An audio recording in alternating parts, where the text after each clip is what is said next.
Welcome to Penny for Your Shots, Conversations and Cocktails with Brilliant Women, the podcast where we uncork the stories and insights of exceptional female leaders from all walks of life. Our goal is to serve up wisdom, tips, and inspiration, and to support each other in rediscovering ourselves and what sets our souls on fire. We'll also share personal memories, paired with friends and a favorite beverage. I'm your host, Penny Fitzgerald, and I believe that the best stories are served up over a glass of wine or a cocktail. So grab a glass, get comfy, and let's pour ourselves into Penny for Your Shots. I was introduced to the writer on the water, Niamh McAnally, through our mutual friend Helen. Niamh's latest book, Following Sunshine, is available today, and I'll include the link to order in my show notes and on social media. Niamh sent me an early copy, and I absolutely loved it.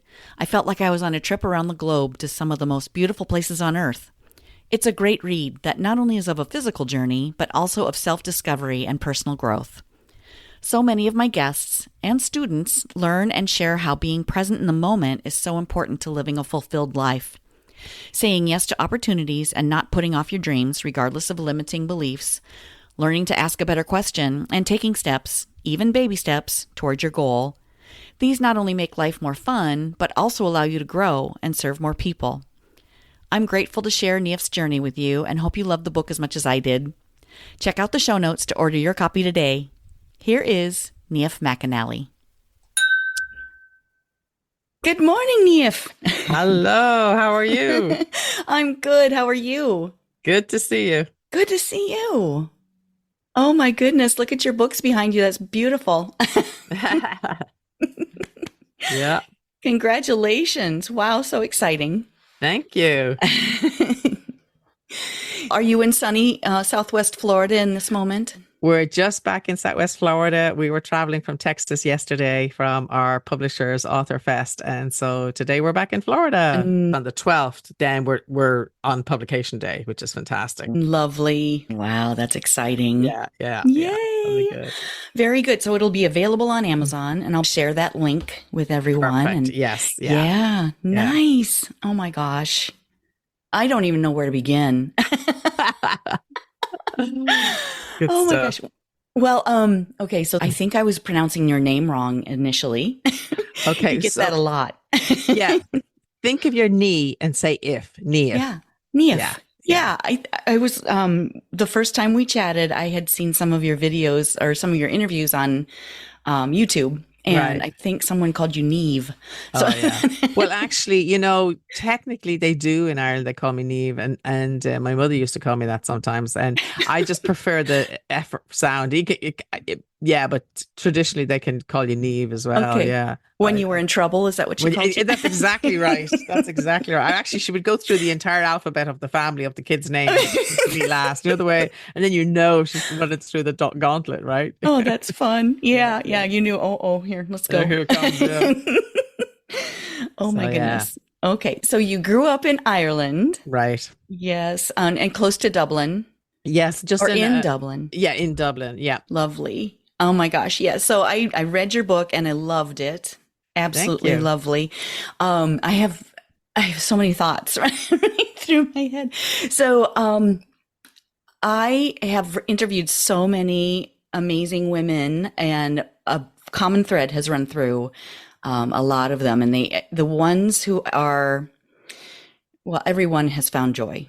I love that. But the thing that really strikes me is that those who have looked for opportunities and said yes to them throughout the years are most happy, or they are finding a lot of joy in saying yes to things and living with no regrets. And in your book, I find that thread throughout all the stories. I just hear you saying yes to a lot of times. Yeah, and I think it's important to remain open. For me, I grew up with a freelance mentality because both my parents were actors. And so variety was kind of normal for us in our house. And, they would get cast in a show for 3 or 4 weeks at a time, and they wouldn't necessarily know when the next job was coming or if it was coming. And so they kind of managed to walk a tightrope financially, but yet they still were able to put a roof over our heads and feed us. And towards the end of my dad's life, he was suddenly getting major roles in movies and stuff like that. So like the big money was right around the corner before he Mm. passed away. But as a result of that growing up, it meant that I was kind of given this permission to look for opportunities, to be open and be aware and know that change happens and we have to be ready to adapt and be flexible. And if you kind of go down a straight and narrow path, and you're not open to other possibilities, you don't know what you're going to miss out on, you Mm. know? And so Right. so that's why I've ended up in like 4 or 5 different careers over my lifetime. But now, I've kind of settled into my true calling, which is the writer on the water. That's Yes. who I am, and I've always written. And so it's lovely to kind of bring all those experiences in together now. Yeah, absolutely. Oh my gosh. Okay, so you live in Southwest Florida, but have traveled around the world, and you talk about those experiences in your book. So anyone listening to this, go grab it. It's amazing. The the beaches that you've visited, the locations you've been to, what is your favorite? Do you have Well, a favorite? everywhere I am, wherever I'm sleeping at the time is my favorite because that's where I am in the moment, right? Good, good, good. If you go Yes. with living in the now, it's always my favorite. Yes. Um, well, the book is called Following Sunshine, and it's a voyage around the mind, around the world, around the heart. And the reason for that is when I was 12, my father took us on our first overseas holiday. And growing up in Ireland, it's a beautiful country when the sun shines. But for me, a lot of the time, I remember dark clouds, short days in the winter, rain, etc. And when we went on this holiday to Spain, and I was like, February, and I went, are you kidding me? I did not know that the sun shone in other countries in February. I mean, what's Uh-huh. that about, right? So I decided right there and then I'm going to get an atlas for my birthday. And as soon as I'm old enough to travel, I'm going to travel to warm places other people come on I vacation. love it. And that was kind of my, MO. And that's what started me on my journey. And ironically enough, the first one was in Paris when I left school at 17. I didn't want to go to college in Ireland. And actually, at the time in the 70s, it wasn't the norm. Yes, people go into college, but not everybody. It's not like here in the United States where it's kind Mm-hmm. of, a rite of passage. Almost everybody tries to go to college. Mm-hmm. So for me, it was like, I want to do something slightly different. We had read a series of essays in school by Cardinal John Newman, which was on the idea of a university. And what he had said at the time was it's a school of knowledge of every kind with teachers and learners from every quarter. And at the time, Ireland was quite a homogenous society. And I thought, I'm not going to experience any diversity going to college here in Ireland. And so I ended up going to Paris and was part of the international school at the Sorbonne University. So I met people from all these countries all over the world. Mm. And the only thing we had in common was that French was the only language we could communicate in. And as staccato as those parleys were, it was amazing. It was very vibrant and everything. So but part of that, I was a jeune fille au pair, so I was actually living in a family and minding the children as part of my exchange, if you like, for food and Okay. lodging. Mm-hmm. So that gave me the whole idea of when you travel, I want to live in the community. I don't want to travel as a tourist, right? Because it's a Mm-hmm. totally different experience, right? Right. So, and that's where that sort of began my whole concept behind volunteer travel. And the first major one I did was in 1993 in Belize, where I was working on a coral reef Mm-hmm. project. Because I Yes. used to be, I was a scuba instructor at the time. And to me, I have to be either on, in, or under the ocean. Those are anything I got to do with love it. water, anything to do with Yeah. water. And so that kind of started it, if you like. And from then on, it was like, I got to keep going to all these places. And for me, the Mecca was always going to be Bora Bora Mm. because it's just so iconic and just the Mm-hmm. pictures and the colors of that water is like, oh, I really want to go there. And I'm a real believer in manifestation Yes. and visualization and Mm-hmm. sticking some pictures up on your wall, of things you want to create for your life. And I had a picture of Bora Bora and also the Northern Lights. And I said, I Yes. really want to do that. And I had been working on an island called Sark in the Channel Islands in the UK. working in the Not the hospitality same. industry. Not the same at all. No, Like a not the 3.5 beach, miles long, a mile and a half with big rugged cliffs and everything else, but absolutely idyllic. I absolutely loved it there. But at the end of 2015, no, so the end of 2014, I beg your pardon, they closed that hotel that I was working for the year. And I took off then as a year to try and circumnavigate. I'd always wanted to do that. And I was doing all these various projects down in South Pacific, Vanuatu and Fiji and Tonga, etc. And I thought, you know what? This is my third time down in the South Pacific. How long am I going to be able to make these long haul trips? And I'd been putting off Bora Bora for two reasons. One, it's expensive. Number two, it's the honeymoon capital of the world. And I was single and I wasn't rich. So I thought, how's this going to work out? Right. But I suddenly thought, you can't keep putting off a dream. I was waiting for some fantasy lover in some fantasy date going to whisk me away to Bora Bora. Was going to be amazing, right? Like we see in the movies. Right, exactly. And I thought, you've got to create your own reality some of the times. So I found a way by finding a lady called Mama Gloria, and she had this little pension on Vaitapi, the main island inside the Bora Bora Lagoon. And she had little studios you could rent. I got food from the local supermarkets and the rolling trucks, the little food trucks. And I went for what the equivalent was 8 days in Bora Bora, what would have been one night's fee in one of the overwater bungalows. Do you know what I mean? Yeah. And the big splurge I did was I called up one of the big resorts and I said to them, could I come for lunch? Because Mama Gloria knew the local situation. And she it's good to have friends. Get in, right? And this is why you learn more from being in the locale, mixing with the local people. And she said, here's what you do. She said, rent or call them up and ask to come for lunch. Because she says they'll give you a day pass to the resort. And I'm like, okay. Now, not only did they give me a day pass to the resort, they came to get me. So I got on one of their like monogrammed tenders all the way across the lagoon and into the place. And when I went to the reception desk, the girl said to me, I was laughing so hard. She goes, yes, you have your lunch and you can use the whole resort and you can go kayaking all out into the lagoon. But the only thing I'm so sorry you can't use is the swimming pool.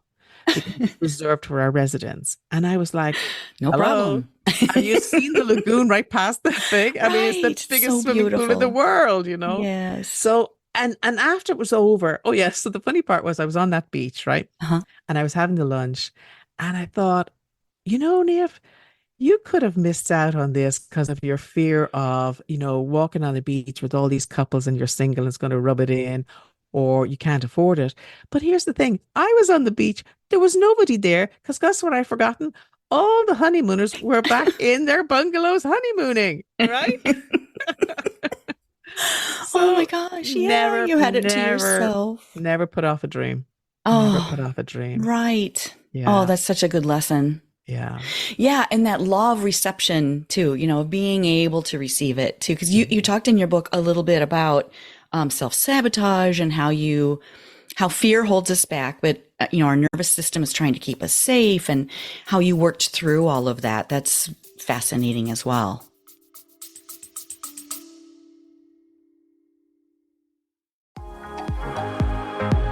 Hello, friend. Let's be real. When's the last time you did something just for you? Enter Wine Camp 2026.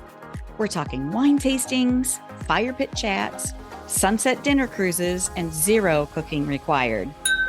Just show up, sip something fabulous, and reconnect with the version of you who loves adventure, sisterhood, and a glass of local Riesling in hand. Sweet, dry, or both. No judgment here. We're heading to New York's gorgeous Finger Lakes, July 31st through August 2nd. And yes, it's as dreamy as it sounds. Secure your spot at pennyforyourshots.com/winecamp. Don't wait. Room options are limited. And my crystal ball says we're going to sell out. Bring your besties or fly solo like the fabulous free spirit you are. You'll leave with new favorites either way. Wine Camp 2026 is calling. The only question is, are you in? Find out more at pennyforyourshots.com/winecamp.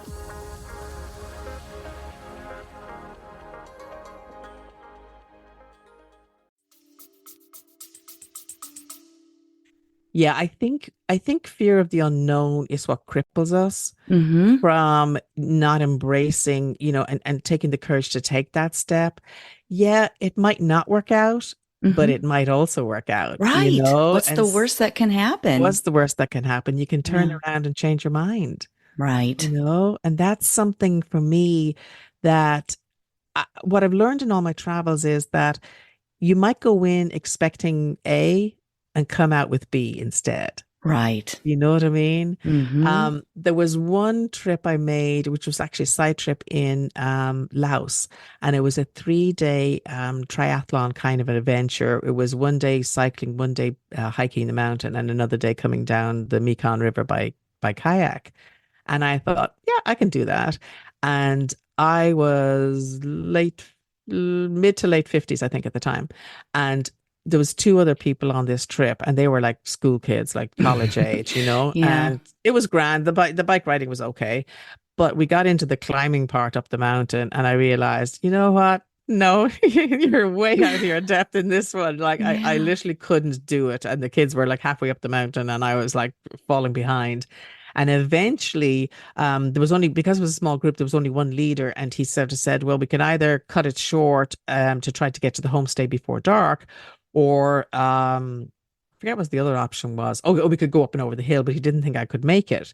And the kids were, "Well, we can cut it short." And I said, "That's not fair to you guys, just because I'm not Mm. keeping up."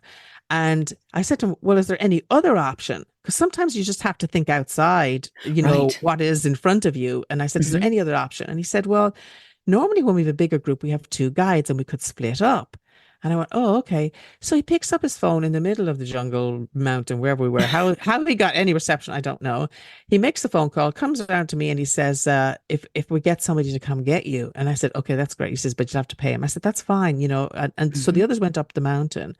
I sat down and I waited and I waited and waited. And I thought, "Oh my God, And I'm in you're the by middle of yourself, I'm right? I totally mean, by completely myself in the jungle. in the jungle on the mountain by myself." And I was thinking, should I go? But I don't know where I'm going. I'll go walk around this forest and for circles for hours. I said, Was better there just a pathway? Was there well, a trail? there kind of was a trail up, but it's funny. I went in to follow the leader mode that day. I wasn't paying any attention. I was just following the leader, following the Mm. leader. Normally, I'm pretty decent at directions outdoors and I can kind of sense where's the sun, what angle are we Mm-hmm. going at, that kind of thing. Yep. But I wasn't paying any attention.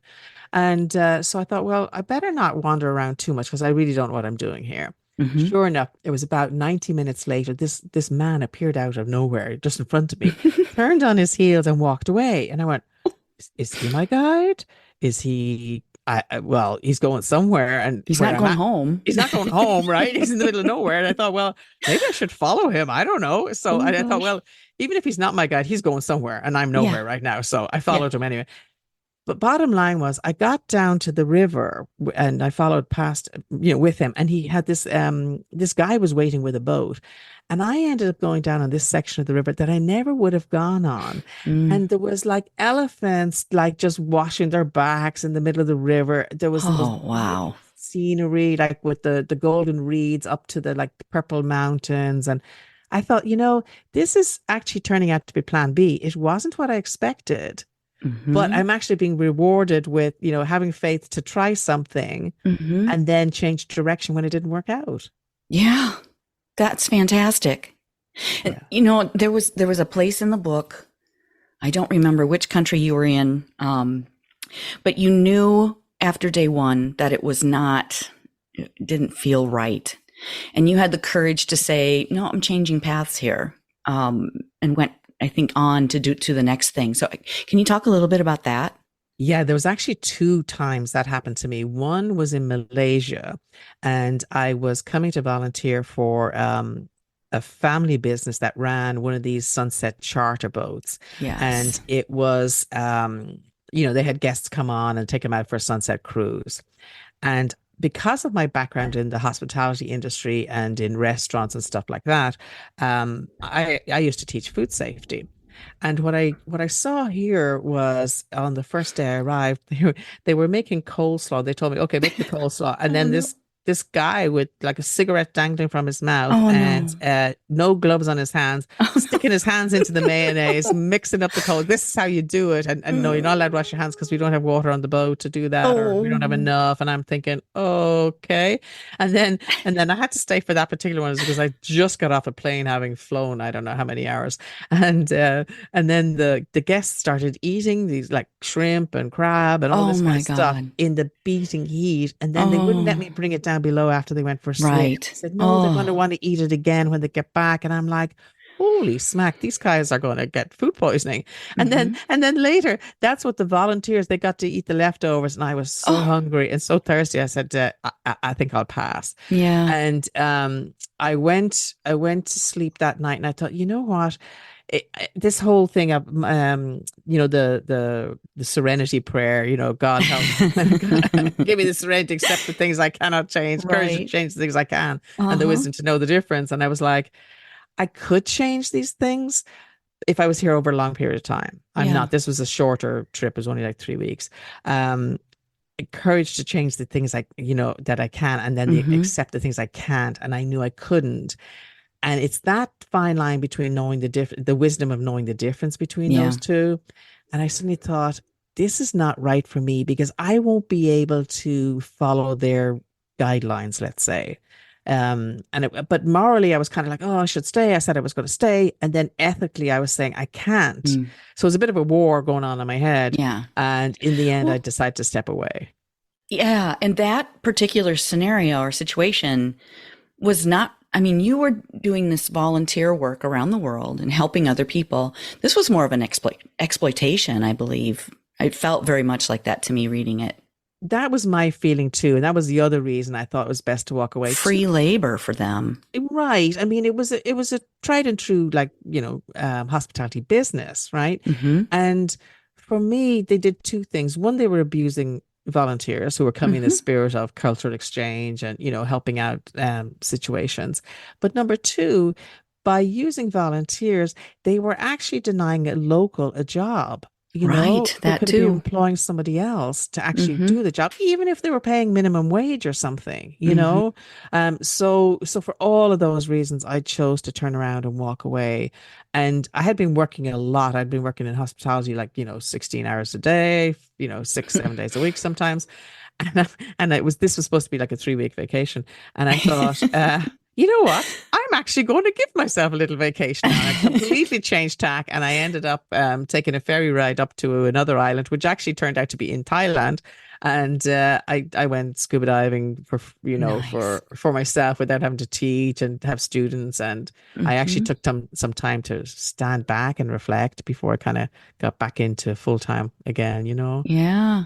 You would have needed a vacation from that vacation. Exactly, exactly.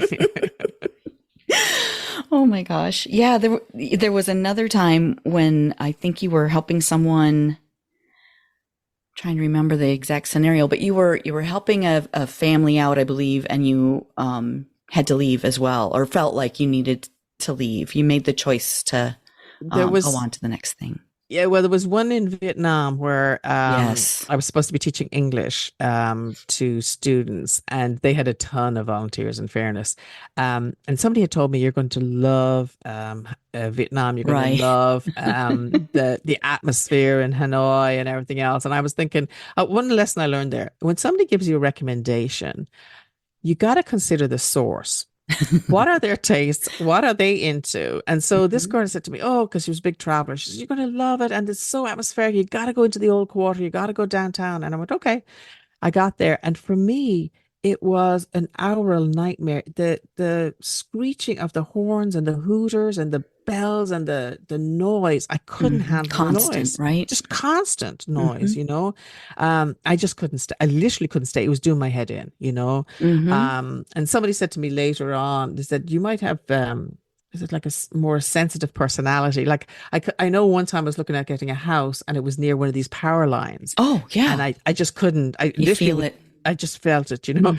I remember one time we went to a shop, I think it was one of the big sports shops, and there was these neon lights above and they were flickering and they were Oh, also putting out that hum, you know, that kind of yep, hum that I the do. fluorescent lights do. And also they had a fan directly below the light. So it had that kind of Oh, yeah, that. flickering going on. Mm-hmm. So there was a guy standing right underneath it, and he was the cashier. And I said to him, "How do you do it? How do you do it all day? You know, with that constantly in your face?" And he goes, "Well, I didn't notice it until you said it." And I went, "Uh-oh." Now you're not going to unsee Now it. you're not going to unsee it or unknown. I felt really bad afterwards, you know, because they were able to tune it out. Yeah. But Yeah. it's those kind of things. I'm very aware of my environment, sounds, light, everything like that. So I do find that kind of intrusive, and I recognize that in myself. It's different. It's not right. It's not wrong. It's just different. It's just who I am. And so I know I'm not going to be my best in those situations, and I'm not going to be of service to somebody else if I stay. And Right. that's where I have to make the ultimate decision to say, Mm-hmm. no, this is not right for me. And therefore, me in this situation is not right for you. So I That's have to pass. great. Yeah. That was another theme in your book is ask a better question, Mm. throughout. Yes. I think um, what there was a period in my life where I needed to make a decision and I wasn't making it. I kept putting it off, if you like. And Mm-hmm. my dad had taught me one thing, one expression he used to use, which was when you know something, you can't not know it anymore. Mm-hmm. Now, what I learned was you can know it, but you can ignore it, right? Right. Right. Which I did. I would suppress whatever the issue was. I'd say, yeah, Mm-hmm. I know that this is not right for me. I know that I need to move on. And this was like in a relationship. I know I need to move on, but I'm not ready. I need to know I've tried everything, that this is, you know, absolutely the right decision. Mm-hmm. And one day I was meeting with a really phenomenal therapist girl who's a counselor for marriages and relationships. And she said, "If I'm not telling you what your decision should be, but she said, if this is your decision, why wait one more day to be happy?" Yes. And for me, that was like a key to unlock, you know, the jail I had put myself in, you know? Mm-hmm. Yeah. And everything it is, like something terrible happens, like, okay, so for instance, let's say you miss your plane, Mm-hmm. right? So like you can look at that and say, okay, why did that happen? Why is this happening to me? And why isn't the airline doing this for me, etc. Or you can ask a better question. Well, what is the other thing that apparently is going to happen in lieu of this? You know, where's the gift in this, or where's the lesson in this? What can I learn from this? So if you can turn things upside down and look at it from a different perspective. Mm-hmm. I remember one time I was in bed. This is way back when I had a house in Florida, and I had a neighbor who used to, at 7 o'clock in the morning, used to run his tractor motor, Oh, for the lawnmower yeah. thing, right? Right. Literally right outside my bedroom. It was done on purpose, which was even more irritating. But yeah, because he didn't like us. But so he would do that first thing on Saturday morning, knowing that was the only morning I could have a little bit of a lie in, right? And I remember waking up and going, my body was immediately starting to tense up into, Yeah. you know, and Mm-hmm. go down that path. Not a good And way to wake up. not a good way, right? And I No. thought, okay, I kind of teach and think about ask a better question. So I thought, what is the better question I could ask myself? And I suddenly thought, okay, who would be really grateful about waking up and hearing that noise this morning, right? And I really Mm-hmm. had to think that one out. And then I went, I know somebody who has been deaf their whole life and either had a cochlear implant or some miracle where suddenly they could hear. They would Mm-hmm. be thrilled to hear that noise. Right. Right. And so it literally gave me goosebumps, and it just turned Mm. the whole question upside down. And so no matter what befalls me now, I kind of have to stop and go ask a better question. Mm. You know, it's not like, why is this happening to me, as opposed to why is this happening for me? Right. Right. Wow. Or what can it bring me? What new opportunity might be around the corner because of that? Exactly. Wow. Exactly. And they say that expression, when one door closes, another one Yes. opens. Mm-hmm. Sometimes you actually have to close the door yourself, Right. you know? And get over your fear in doing that. Hmm. I think for me, that's the hard part, is like just taking that one step in front of the other, and have some courage and just accept and know that it's going to be okay. Yeah, and every step you take, I mean, if you have this ultimate goal, desire, dream, whatever that might be, and it seems overwhelming, you take it in those tiny baby steps. What can I Right. do today that's going to move me towards that? Do you know Mm-hmm. what I mean? Yeah, and take that step that makes you, with one little success, then you start getting more faith and more courage. Wow, I'm okay. I'm safe. And I can then take that next step. Exactly. There's I don't know if you remember Eckhart Tolle's book, which was had the now in the word. What was it? It'll come back to me in a second.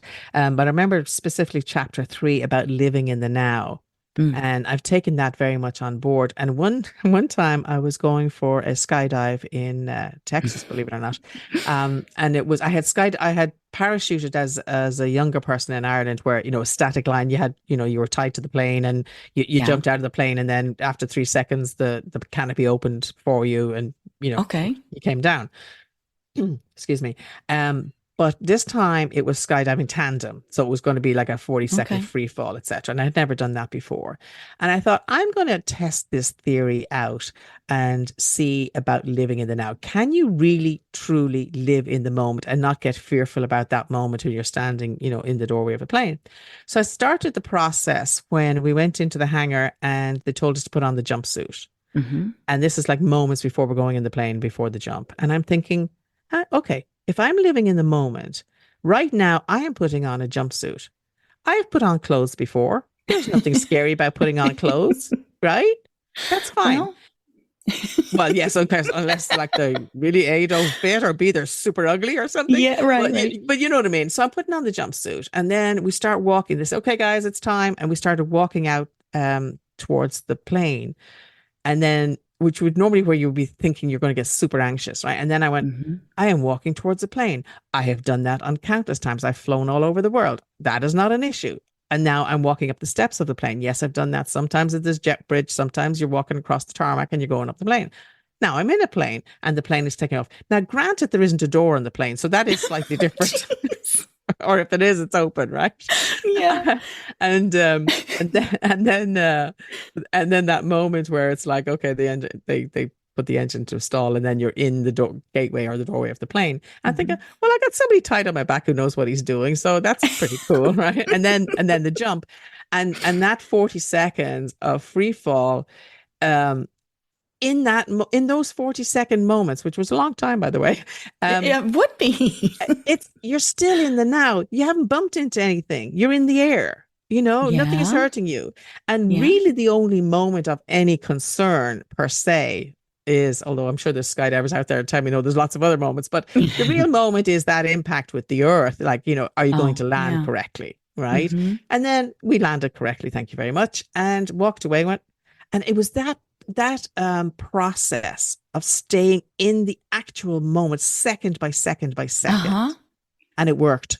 So I didn't get fearful. Okay. Wow. That's a great tip to apply to anything, but holy cow. I mean, just feeling that, what you did, the jump itself. Right. And I think part of where our anxieties and our fears come from is we project our emotions into the future.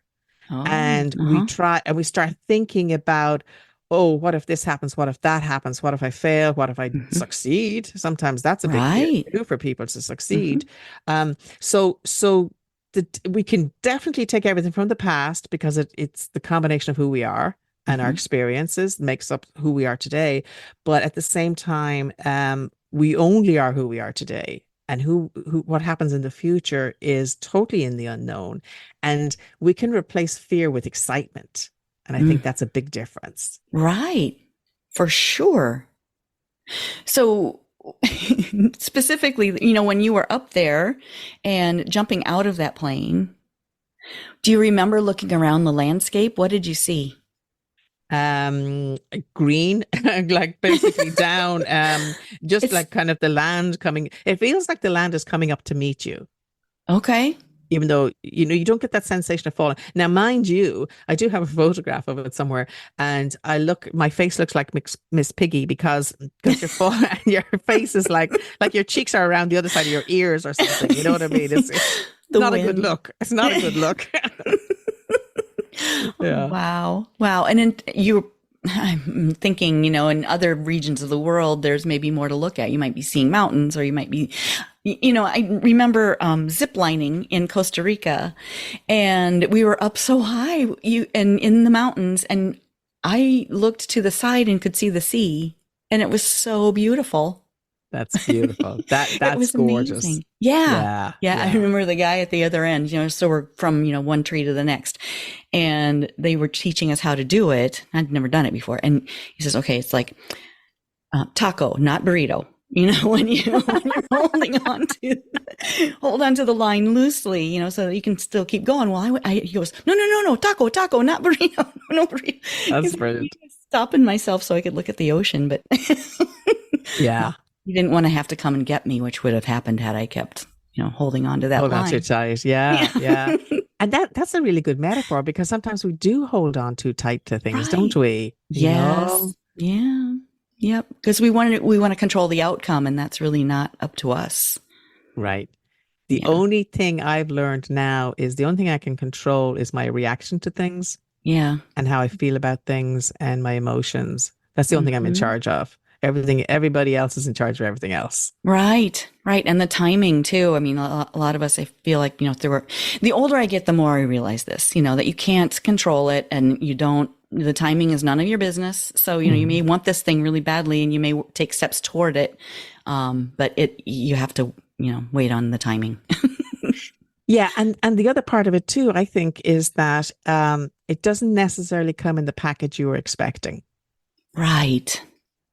I remember when I was living on Sark, the next big island over was Guernsey. And because I was so busy at work and I was single at the time, I said to myself, I know what I'd love. I'd love a man with a boat who would come over on the weekends or whatever day I had off and pick me up, and we'd go out for dinner and we'd go sail around and come back again. That's what I would like. I didn't know, spool forward, whatever it was, 2 years later, I ended up living on a boat with a man who came to, you know what I mean? I was volunteering on that trip, and that's how my life changed completely. So it's almost like I manifested it, but not in the way I thought. Right. Yeah. And you just have to stay open to, oh, there you are. That's who you look like, and that's what you're about, right? I sometimes think I should be more specific when I'm making my dream board, or thinking of my goals or what I want.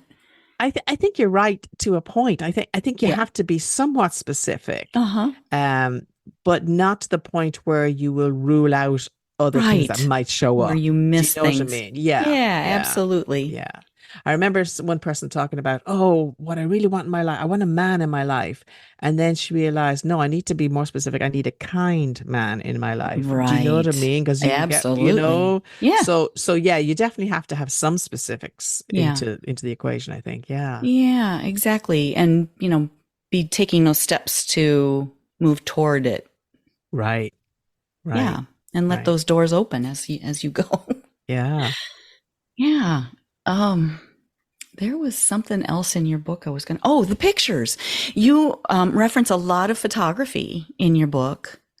Do you include the pictures Actually, in Following Sunshine, I don't have pictures in this book. So what we're going to do is, like, when I do my launches and presentations, I do like a big kind of presentation with slideshow and videos and everything else, which will have a lot of the pictures from it. Nice. And then what we'll do is we'll put that up on the website, which is thewriteronthewater.com. So I'll have a lot of the pictures once actually from now on, we'll start to see more and more pictures. There's some there already actually on the gallery, but we'll be putting together a specific set of pictures from Following Sunshine. Nice. Oh, I can't wait to see those, because I could, I hear you reference them, and they're, oh my gosh, so they sound beautiful. Well, it's funny. I was actually looking at some of them this morning. There's a project I did for turtle conservation down in Vanuatu, and one of those situations there was 8 of us all together on that one, and we hadn't met before, but each one of the 8 of us was adopted by a local family, and we had mine was Mama Cecilia, and I had this little sister Fabiana, and there's a photo. I talk a lot about being embraced by that family. And then on the Sunday, all the volunteers had to go to church with them. And they gave us these island dresses to wear. And I remember Fabiana climbing up on my hip, and I didn't realize somebody actually had taken a photograph of that. And it's just that moment. I was looking at that this morning. It's absolutely, it crystallizes moments for you, doesn't it? Photography. It does. Yeah. And you are a photographer. Yes, I take a lot of photographs and love photography. Absolutely love it. Very cool. So my background was in television directing, Yes. and so the visual medium is huge for me as well as the written medium. Yeah, nice. And we're talking not just with your phone. No. You have an actual camera that you are that you use. Yeah, I had a big wide angle lens on and a big zoom lens on a Canon camera. And yet, in fairness to the cell phones nowadays, compared to what they were, fantastic. like, oh my gosh, you can do so much with the cell phone now as well, which is also a little lighter. If you're doing a lot of kind of backpack traveling style, the camera gear to lug around is quite a lot. Right. Yeah. So it's a lot easier with the cell phones. Yeah, you can make some gorgeous photographs now. Yeah. Yeah, I can't wait to see some of those, especially that one and the photo of your hubby jumping for joy in the water with the boat in the background. Spirit moment, yeah. Yeah. So how that came about was at the end of that year, I had been traveling for 12 months and literally had circumnavigated. I always say by plane for the sailors listening. That doesn't mean I did it by boat. But I had started in London, and then I had made my way from west to east. Yeah. So I headed, like I was saying, St. Bart's first, then down New Zealand, up through the South Pacific Islands, Vanuatu, Fiji, Tonga, French Polynesia, and then back up around Palau, through Asia and back to London. So I had done my year. And it's like everything else. I put the year on. It's a nice tidy number. But anyway, so I was deciding I was going to do some work then after that. And I was sending out resumes left, right, and center. And I found one volunteer project that was just to last a month, which was to crew for a solo sailor from Florida to the Bahamas. And I said, oh, that's perfect. I'm going to go do that, which I did. And the thing about living on a sailboat is you're in a 40-foot space. You're living 24/7 with the same human being, and you have no Wi-Fi, usually no cell phone service, no internet. And guess what you do? You talk. You talk. You just talk. And we talked and talked and talked. And we were from such different backgrounds. He grew up in Los Angeles. He's older than I am. I grew up in Ireland, 5,000 miles apart. What would bring these two people together? And the more we talked, the more we realized we had the fundamentals very much in common. And we had some very deep, profound conversations. And during that time, he helped me negotiate some of the issues I had growing up as a child, some of the encounters I had had. And he helped me to see them from a different perspective, and also train my brain into forgiving myself for things that I thought were my fault and they weren't. And we went through a whole set of rituals that, and anyway, so our relationship got very, very deep. And then suddenly this romance blossomed out of it. And so we were best friends before that. I mean, in the beginning, I don't think we liked each other that much. I mean, we liked each other, you know what I mean? We had to like each other, but we wasn't. You were annoyed a couple of times. Yeah, in fact, I always tell people that the one time we had a row about something, and I had a little bit of an Irish flair temper, if you like, and I stormed off all the way to the bow. And I got to the bow, and I went, now where do I go? Yeah. And that was one of the best lessons for me. Was I literally had to turn around. I said, okay, I gotta resolve what this issue is. and do you know the way sometimes when people have a row, people process things differently. It could be the same event, but we all process things differently. That's what we learned. That I'm one of those people, if I have a row with somebody, I want to fix it immediately. I can't keep going with the niggles underneath and just like, that kind of angst. Mm-hmm. Some people take like 2 or 3 days to brood their way through their issues, right? And Gary Mm-hmm. used to be one of those people. And I went, that's not working for me on a boat, Gary. I can't do 3 days of this. Like I have to work side by side with you for 3 days. I know. So, like, I mean, 3 minutes is like 3 days on a boat. But anyway, so what we did was we worked out this thing, we call it the double fix, but we worked out a system where we could talk again, talk through it till everybody was calm and just say, I'm sorry, blah, blah, blah. Right. Right. We still know that it's not over, because until you have that place in your heart where you're feeling, I've had my say, I feel no emotional attachment, no emotional charge with the issue. And I understand that you get it now. You get how I feel. Exactly. And vice versa. Right. So, and sometimes you need a time delay between those two stages. And that's what we learned. And so we would get to a point where we say, okay, and we actually now refer to it even today, like, okay, can we at least get a first fix in? And then what we do is days later or hours later, now it's speeded up. Gary's done an amazing amount of work to speed the thing up. Hours later, or even the next day, you say, okay, well, I'm not emotionally charged. I'm not all upset anymore. I'm calm. Here's how what you said to me landed on me. Here's how I perceived it. That may not have been what you meant, but this is how it landed on me.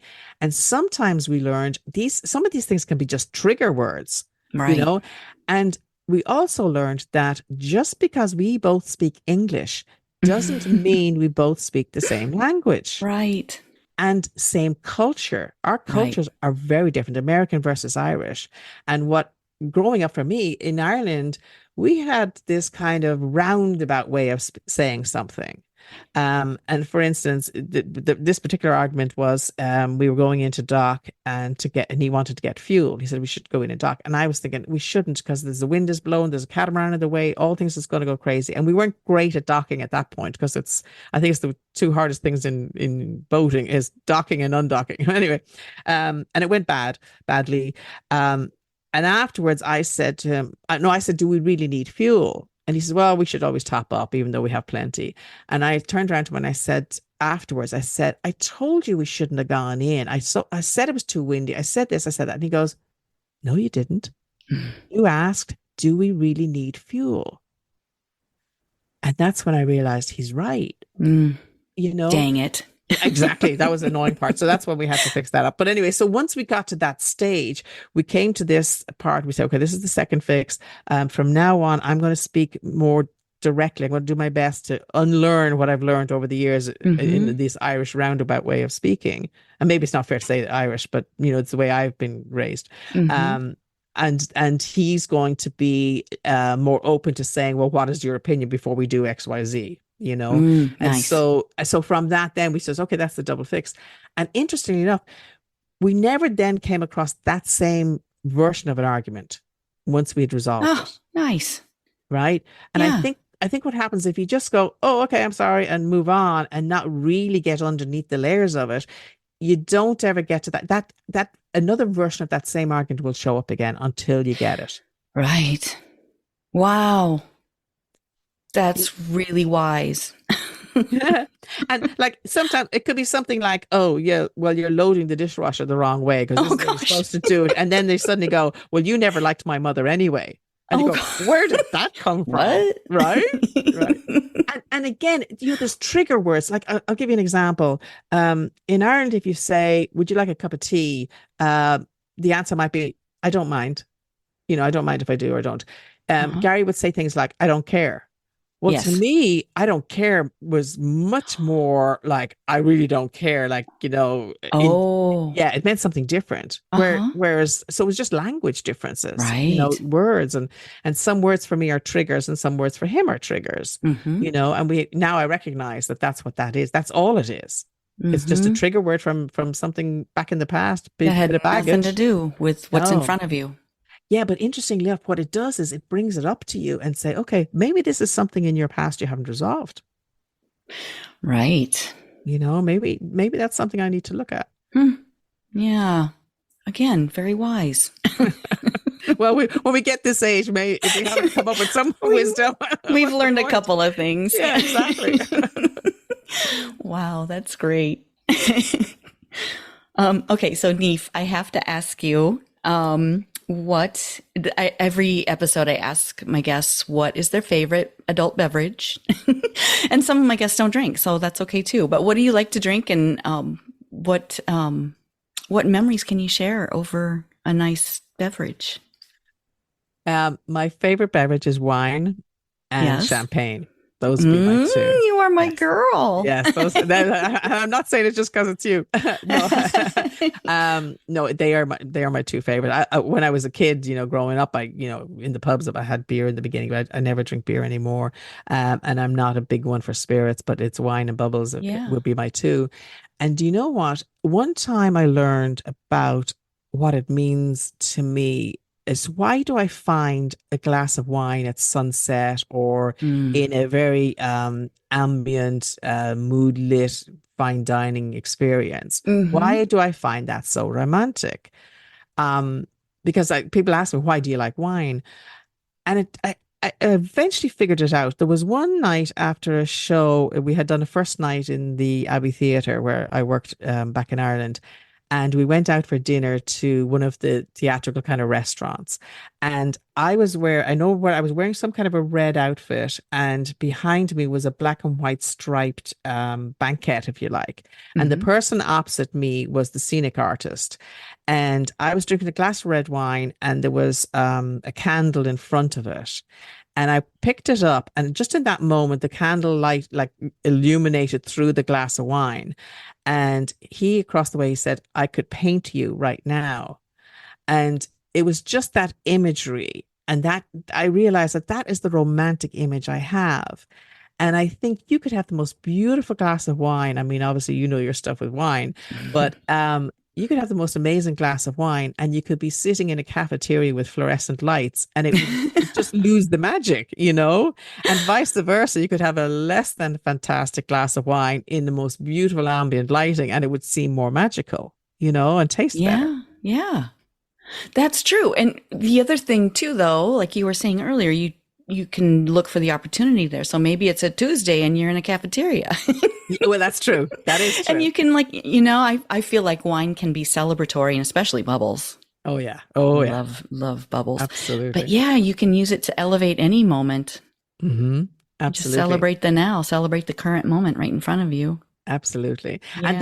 And then if you can add in a nice glass, which is good too, you know what I mean? That does make a difference. I think it makes it. Somehow drinking a glass of wine out of a solo cup or something just doesn't do it for me. I was going to say that because, I have, on occasion, had wine in a solo cup. So, when you're camping. Exactly. Yeah. But it's all about how you make the experience. Exactly. Who you're with. And you could be by yourself too, though, and just have a nice glass and celebrate something. There was one time in Tonga, in the Kingdom of Tonga, which it's like 170 islands in the South Pacific, and I was on the catamaran by myself because it was actually at anchor, and I was watching it. I was minding it because there was a storm coming, and it was the most beautiful thing I've ever seen in my whole life, which was a moonrise from the horizon in the water. Never seen anything like it in my life before or since. And I had Bette Midler playing in my ears, Oh Captain Ahab, the Song of the Sea. And I had a glass of wine, and I was having the moon shine through the glass of red wine. It was just magical. Oh, I've got goosebumps. Magical moment. I bet. Wow. You have been some amazing, amazing places. I've been very blessed to be able to do it. Now, like I said earlier, I'm not like a wealthy woman or anything else like that. Most of the time what I did was I did it as a volunteer so that I could go places, I could stay places in a family home or, communal kind of a place. And I would work in exchange for food and lodging. And so that helped sort of fund the travels and then use some of my savings for airfares to get around, And I think one time my nephew said to me, I'm learning geography through your travels. Right. I've never heard of this place. And then that became a thing. The more I could find somewhere where nobody's ever heard of, it was like, oh, I want to go there. Yeah. Very nice. Yeah. When I was reading your book, I had Google Maps. Yeah. Following your travel. Actually, So somebody fun. mentioned that to me the other day about I would have liked to have seen a map in the book. So it's something I'll definitely put up on the website, Nice. a map of all the different locations. Yeah, that would be a good idea. Yeah. I had my phone right there. It was like just tracing your path. Nice. Thank you. Yeah, no, thank you for taking me around the world. Well, that's it. And that's one of the reasons why I write. People say, well, why do you write? From early on, when I would write letters home from any of my travels, people say, I felt like I was there. Yes. And we're not all going to be able to do all kind of things. Like I'm never going to climb Mount Everest. That's just a given. That's just not happening ever. Never was going to happen and never will happen now. Right. But if somebody writes about their experience there, I feel like I have journeyed there myself. And that's my goal, is to share travels, not look where I've been, but no, to bring somebody along to experience the same things I got the privilege to experience. Mm-hmm. Exactly. Well, mission accomplished. Yeah, good. And also to try and give people the inspiration to do whatever it is they wanted. I know we've coined this phrase like bucket lists, right? Yes, but at the same time, you got to tick things off it. Just don't all shove it in the bucket and say, well, it's on my bucket list, right? You like tick them off one at a time, and be open to what's coming your way. Dream about it, think about it. The more you do all of that, I certainly believe you can manifest stuff, Yes. And I do think in terms of The Secret, remember the whole thing about the secret law of attraction. You do also need to take action. Yes. So you've got to take those things we were talking about, those little baby steps to make that happen. Exactly. And one time, one guy, I always wanted to work at sea. And one guy said to me, so, well, what do you need to do in order to make that happen? I said, I don't know. And he goes, well, you should find out.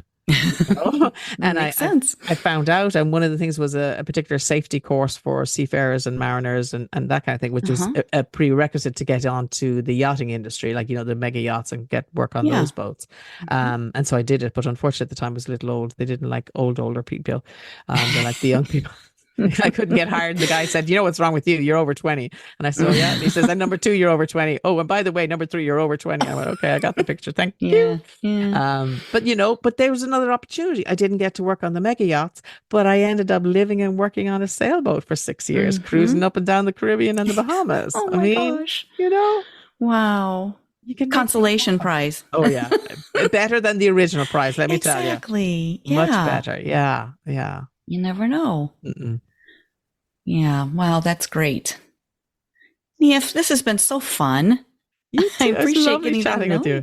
Yes. I can't wait. Okay. So you are super close to my friend Helen, right? You're in the neighborhood. In the same area. Yes. Very nice. Well, I'm sure I will be meeting you in person and sharing a glass of wine. For sure. For sure. Oh, for sure. So lovely. Well, what else can I do for you, for your launch? Well, today is the day we're launching, September 12th, and we are going to be doing all sorts of presentations around Florida, and also I'm going to be doing stuff online. The main thing is, if book clubs choose the book, I will give presentations either by Zoom I'll drop into their meetings so they can ask questions directly. And also I do them in person here in Southwest Florida, or if it's somewhere that I'll be traveling to. The biggest thing anybody can do for any author anywhere in the world, it doesn't matter whether they're super prolific writers and they have loads of books out and they're a well-known name, or they're starting out, is to review their books on Amazon, online, on Goodreads, BookBub, all of these places, because a lot of these platforms use an algorithm to see a book. And they, the more reviews there are, the more the algorithm says, oh, there's something happening over here. Let's have a look at that book. And then they start to move it around and you start to see it popping up in various places. So that's the biggest thing any reader can do for an author, is to review the book online. Nice. Yeah. Well, I will make sure that I put the links in my show notes and on social media so that people can find it easily. It's a great read. Thank you. Thank you. It's been a process to write it, because I kind of lay bare my soul. It's all out there. It's very personal. It's very personal, and it's not just about traveling. There's the inner journey as well as the outer journey. Right. Which for me is just right in line with what I do. Is trying to help people be find their better. Yeah, absolutely. Their next. And that's what you do. And this podcast has been wonderful. You've had some amazing women on here. It's been Oh, wonderful to listen to. thank you. Thank you Yeah. for listening. No, I've really enjoyed it. Really enjoyed it. Great. Yeah. Wonderful. Yeah, that's interesting because like any of us creators, like reviewing the book, reviewing the podcast. So anyone listening out there, go do both, please. Absolutely. Yes, Yeah. indeed. Yeah. And obviously, when I do podcasts with people, I love to share them on my social media as well. So that would Nice. be lovely. Yeah. Wonderful. Yeah. Yeah. So anybody can find me on thewriteronthewater.com. It's kind of easy. We didn't go with my name because nobody'd ever spell it correctly. It took me a bit to figure that one out. Yeah. They disappear into the internet and never be seen ever again, So the website is thewriteronthewater.com. And then of course I'm on, Instagram and Facebook and LinkedIn and all the usual social media. Wonderful. Yeah. Awesome. Oh, thank you again, Niamh. It's wonderful to meet you. Thank you so much for having me on. I really enjoyed it. Yes. Oh my gosh, it's so exciting. Thank you. Yeah, it's going to be amazing. It's going to be amazing. Yeah. We're really working hard on this one. We had I didn't tell you that in when we launched Flares Up which is the story about the two men who rowed across the Atlantic. We launched it in the UK and Ireland because it was, they're from the UK and also it was a UK publisher. And we're doing the launch in Dublin, and I'm on stage, and Jeremy Irons was coming over to co-host the launch with me, and he arrived a little bit late because he was coming in by boat, literally the ferry, and he gets up on stage and he announces that the Queen has just died, literally while we're on stage. And so of course all of England went into a 10-day media blackout period. There was nothing at all being done, and so there was zero PR for the book. Upstaged by the Queen. Completely right. And so this year Gary says to me, "Okay, we're going to get a proper PR team behind this." So we actually have a publicity campaign running at the moment. So they'll be doing a lot of work, over the next 2 months to getting the word out. Yeah. Oh, well, and that's interesting. That's another thing that I neglected to ask you that I can plug into the book or into our podcast episode a bit. You are friends with Liam Neeson and Jeremy Irons, correct? Yes, years and years ago in 1985, we were making the movie The Mission down in South America, and my dad was cast in it, and it was a Robert De Niro, Jeremy Irons movie. And I originally went out to talk about being open for possibilities. I originally went out to accompany him and work with him on his lines and everything else. When I got there, the producers realized that I had a skill set in canoeing and a bit of rock climbing, etc. So I got hired on as the stunt assistant on the movie. So that's where I met Jeremy and I met Liam. In fact, I was very blessed. I got a chance to work with Liam in one of the dugout canoes because he had to learn how to paddle the canoe and stuff. So I worked with him for a little bit. And so, so they've been very generous in, endorsing the book as well. So it's been very lovely. Yeah. It's good to have friends. Oh my goodness. I tell you what, there's two very generous people, kind. And my dad used to say, the bigger the star, the more gracious they are. And I have found that to be true. I have found the middle group, if you like, who are almost famous or just famous. They're kind of like, oh no, I'm too important now. You know what I mean? But the big A-listers are probably some of the most generous, kind people, knowing they know where they started. And so they're always willing to look back and reach out and, bring you along. And so both of those men have been wonderful. And I feel like your energy is what attracts more of the same to you. So someone with a kind, generous heart is, giving, and those are the people you meet, are the kind, giving people. Absolutely. Absolutely. You know that story about the guy who comes down the mountain and comes into the village and he goes, "What are the people like here?" And the sentry kind of guy sits on a rock and he looks and he says, "Well, what were your people like in the last village?" "Oh, they were amazing. They were wonderful. They were this, they were kind, etc." He goes, "Well, so you'll find them here." And then next time he comes down and he asks, "What are the people like here?" And the guy says, "What were they like in your last village?" He goes, "Oh, they were mean. They were horrible. And they were never nice to anybody. So you will find them here." Yeah. Look inward. Yeah. Absolutely. Absolutely. What you bring to your day is the important part, and how you show up in the world is super important. Exactly. Oh gosh. Yeah. I hear that over and over and over again. I'm learning so much from my amazing friends. Yeah. As we do. We all share and we all learn from each other. It's That's amazing. right. Yeah. That's right. Oh, gosh.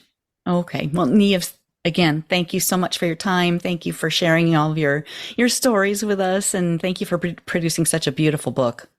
It's Thank wonderful. you very much for having me. I really enjoyed our time together. Yeah, me too. Okay. All right. I will look forward to seeing you in person and celebrating over a toast. For sure. For sure. I'm sorry I can't come out to Texas because I will have been and I'll just be back for your wine camp. Wine camp, right? Yeah, I would have done that, only it's just not going to work with our time frames. Right. It's right in the middle. Yeah. Or right after. Yeah. I get it, but we'll celebrate some other time. You'll have fun. Yeah. All right. Well, thank you so much, Penny. Appreciate it. Yes, thank you. And have a wonderful rest of your day. Will do. All right. Take care. Bye. You too. Bye. That's a wrap on another spirited episode of Penny for Your Shots, Conversations and Cocktails with Brilliant Women.